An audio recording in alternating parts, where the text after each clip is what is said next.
આપણે બાળકોના ડાન્સ, એમના વક્તવ્ય, એમના નાટકો નિહાળવા છે, ત્યારે પણ અહીંયા મંચસ્થ ઉપર બિરાજમાન એવા શિક્ષણવિદ અહીંયા આપણી સમક્ષ ઉપસ્થિત છે. એમના પ્રવચનના એક એક શબ્દ જો આપણા જીવનમાં ઉતારી દઈએ તો સફળતા આપણાથી ક્યાંય દૂર નથી. એવું કહેવાય છે કે શિક્ષણ વગરનો જે માનવ છે ને પશુ સમાન છે. જેના જીવનમાં શિક્ષણ નથી એ માણસ કશું કરી શકતો નથી. એવી અદ્ભુત વાતો લઈને આવે છે શિક્ષણવિદ મનીષભાઈ ચાવડા સાહેબને વિનંતી કરીએ કે પોતાનું સુંદર મજાનું વક્તવ્ય રજૂ કરે. મનીષભાઈ Chavda.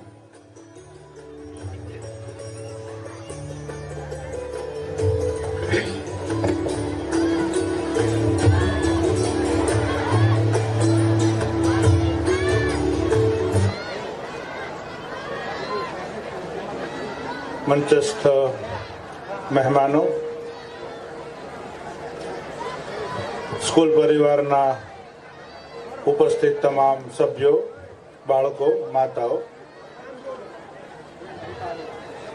before I start to say something, I request all of you to make complete silence. આપણે આજુબાજુમાં જ્યાં પણ ઘોંઘાટ આવતો હોય ત્યાં થોડી વાર આપણે સંપૂર્ણ શાંતિ રાખીશું. સ્ટેજ માટે થનગની રહેલા બાળકો એ પણ પોતાનું સરસ મજાનું કવત બતાવવા ઉત્સાહિત થઈ રહ્યા છે. એમને પણ થોડી વાર શિક્ષક મિત્રો નિયંત્રિત કરશે, જેથી આપણે આપણો સંવાદ વિના વિઘ્ને કરી શકીએ.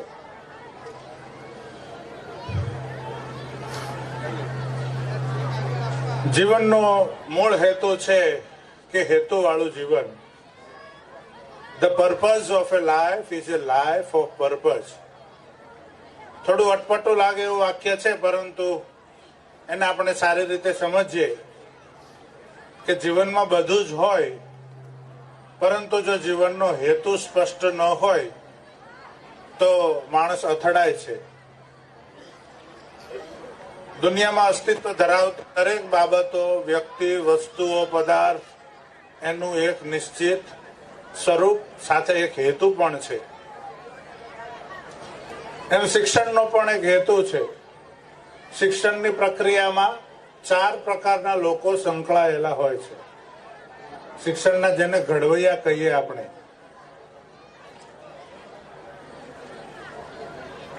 આ વાત માત્ર મંચસ્થ મહેમાનો કે વિદ્યાર્થીઓ માટે નથી, આપણા સૌ માટે છે.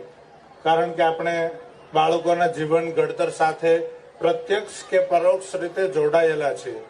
એટલે ખાસ એકાગ્રતાથી કેટલીક બાબતો આપ સાંભળજો. જીવનને ઘડનારા 4 લોકો છે. એમાં એક છે શિક્ષક, જે સમાજને ઘડે છે. બીજા છે ધર્મગુરુ, જે ધર્મનો યોગ્ય સાર સમજાવી મૂળ અર્થમાં કહી અને સમાજને યોગ્ય દિશા તરફ વાળે છે. ત્રીજા છે રાજપુરુષો, કે જે વિવિધ પ્રકારના કાયદાઓથી સમાજને યોગ્ય દિશા તરફ લઈ જાય છે. અને ચોથા છે સાહિત્યકાર. એ આપણી સાથે મંચ ઉપર કવિ શ્રી કૃષ્ણભાઈ દવે ઉપસ્થિત છે. તો આવા જે સાહિત્યકારો છે કે પોતાના કાવ્યો દ્વારા હોય કે વાર્તા દ્વારા, નવલકથા દ્વારા કે અન્ય પ્રકારના સાહિત્યના સર્જનથી અલગ અલગ રીતે સમાજનું ઘડતર કરે છે. એવું કહેવાય છે કે માતા પિતા એ સૌથી પહેલા ગુરુ છે. બાળક સ્કૂલે આવતા શરૂ થાય એ પહેલા તમામ પ્રકારની બાબતો માતા પિતા શીખવે છે. એવું કહેવાય છે કે એક માતા 100 શિક્ષકો બરાબર છે. હવે આજે પોતે માતા પિતાને જ પોતાનું એ ગૌરવ નથી રહ્યું. આપણે જો સોશિયલ મીડિયામાં, સાસુ વહુની સિરિયલમાં, નકામી રીલ્સ જોવામાં, ગોસિપ કરવામાં, કોના ઘરે શું ચાલે છે એવી ચર્ચાઓ કરવામાં ટાઈમ બગાડીએ અને આપણા બાળક એની મનોસ્થિતિ શું છે એ જો આપણને ન ખબર હોય તો આ બધી ફિઝુલ બાબતોનો કોઈ જ અર્થ નથી. આ સ્કૂલના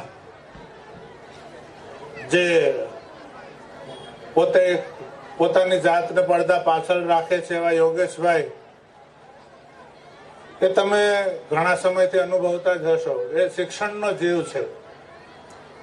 એ કોઈ કોમર્શિયલ માઇન્ડ ધરાવતી વ્યક્તિ નથી. એમના હાથમાં ચોક ડસ્ટર હોય, એમને બાળકોને ભણાવવું ખૂબ ગમે છે. મેં દરેક પ્રકારની સ્કૂલમાં કામ કરેલું છે. ગીરના જંગલોમાં જઈને માત્ર ચોમાસામાં જ નાહતા હોય એવા બાળકોના પણ માથા મેં ધોયા છે. એવા બાળકો સાથે પણ મેં સેવા કામ કરેલું છે. અને જેના માતા પિતા વિદેશમાં રહેતા હોય, ઇન્ડિયાની પહેલી ઇન્ટરનેશનલ સ્કૂલ કેમ્પસ હોય, જ્યાં સ્વિચ ઉપર પણ ડસ્ટ ન હોય એવા ઇન્ટરનેશનલ સ્ટાન્ડર્ડ સાથેની સ્કૂલમાં પણ મેં કામ કરેલું છે. આજે હું ટ્રેનર, કન્સલ્ટન્ટ, કાઉન્સેલર તરીકે અનેક સ્કૂલમાં જાઉં છું. ભૌતિક સુવિધાઓ અનેક પ્રકારની જોઉં છું. પરંતુ એ બાબત સ્પષ્ટ છે કે only infrastructure does not give everything. It gives only 15%. જે ભૌતિક મકાનો, સુવિધાઓ, એર કન્ડિશન વાળા કમરાઓ, કમ્પ્યુટર લેબ્સ, આ કોઈ પણ પ્રકારની ઉત્તમ સુવિધાઓ હોય તો એનો ફાળો માત્ર 15% જ હોય છે. Rest 85% goes to human component. બાકીના 85% એ માણસ ઉપર આધાર છે. માતા પિતા માત્ર એટલું માને છે કે સ્કૂલમાં બાળકને એડમિશન અપાવી દીધું, ફી ભરી દીધી, 2 જગ્યાએ ટ્યુશન બાંધી દીધું એટલે પોતાની જવાબદારી પૂરી. શિક્ષક કે માતા પિતા કે સમાજને ઘડનારા કોઈ પણ વ્યક્તિ માત્ર ઉદાહરણો આપશે, એનાથી આ સમાજ ઘડાતો નથી. પરંતુ આપણે ઉદાહરણ બનવાનું હોય છે. એટલે શિક્ષક કે માતા પિતા જો ઉદાહરણ બનશે તો બાળક ઘણું બધું જોઈને શીખે છે. કારણ કે સ્વભાવે બાળક ઇમિટેટિવ છે. એ કંઈ પણ વસ્તુ જુએ અને તરત એનું અનુકરણ કરે છે. ટેલિવિઝનમાં કાર્ટૂનની સિરિયલ આવતી હોય તો બાળકો એ જોઈને સ્કૂલમાં પણ એવું શીખે છે. પગ ખેંચવાના, ટાંટિયા ખેંચવાના, પાડવાના, એને એમાં મજા આવે છે. કારણ કે એવું જોયું છે. એટલે બાળકને જેટલા સારા સંસ્કારો આપણે આપીશું, બાળક આંખેથી, કાનેથી અને મોંથી, આ 3 જગ્યાએથી આપણા જીવનમાં સંસ્કારો જાય છે. આપણી આહાર શુદ્ધિ સારી હશે તો આપણા વિચારો સારા રહેશે. આજના માણસ પાસે શું ખાવું, શું ન ખાવું એનો વિવેક કદાચ છે, પણ શું જોવું એનો વિવેક કદાચ ગુમાવી ચૂક્યો છે. જાહેરમાં બેઠા હોય, ઇન્ટરનેટના ફ્રી પેક હોય, 1.5-2 GB દરરોજ વાપરતા હોય અને અંદર શું કચરો આવે છે, આખી દુનિયામાં સોશિયલ મીડિયામાં જે કચરો આપણા દિમાગમાં ઠાલે એ બધું જ આપણે જોઈએ, બધું જ સાંભળીએ. અને પછી ક્યાંથી આપણું મન શુદ્ધ અને પવિત્ર ભાવનાઓનો અનુભવ કરે. એટલે કાને સાંભળવાનું, આંખેથી જોવાનું અને ખોરાક રૂપે જે કંઈ શરીરમાં જાય, આ તમામ વસ્તુઓ જો આપણે વિવેક રાખીશું, આ તમામ વિવેક માત્ર શિક્ષણમાંથી આવે છે. શિક્ષક છે 5 પ્રકારના છે. A poor teacher always complains.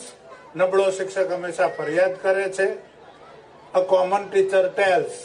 સામાન્ય શિક્ષક માત્ર વાતો કરે છે. A good teacher explains. સારો શિક્ષક છે એ સમજાવે છે. એ સુપિરિયર ટીચર પ્રૂવ્સ. ચડિયાતો શિક્ષક હોય તો એ સાબિત કરી દે છે. And A great teacher inspires. અને મહાન શિક્ષક હોય તો એ પ્રેરણા આપે છે. આવા મહાન શિક્ષકો આપણા તમામ પ્રકારની ભૂમિ પર અહીંયા તૈયાર થાય. યોગેશભાઈનું જીવન એવું છે કે જેમાંથી જોઈને સહેજે પ્રેરણા મળે. તમે એમને દરેક પ્રકારનો સહયોગ આપજો. માણસ સ્કૂલ શરૂ કરે તો એના ઘણા સપના હોય, પરંતુ માત્ર પૈસાથી જ બધું કામ નથી થતું. એટલે શક્ય એટલો તમારા તરફથી એમને સહયોગ આપશો તો આપના બાળકોને એ વધારે સારું વ્યાજ સાથે આપશે. હું આજના દિવસે સ્કૂલની વધારે સારી પ્રગતિ થાય એવી શુભેચ્છા પાઠવું છું. અને તમામ રીતે બાળકો, વિદ્યાર્થીઓ, વાલીની પણ પ્રગતિ ખૂબ થાય એવી શુભેચ્છા. ધન્યવાદ. જય હિન્દ. સાહેબનો ખૂબ ખૂબ આભાર.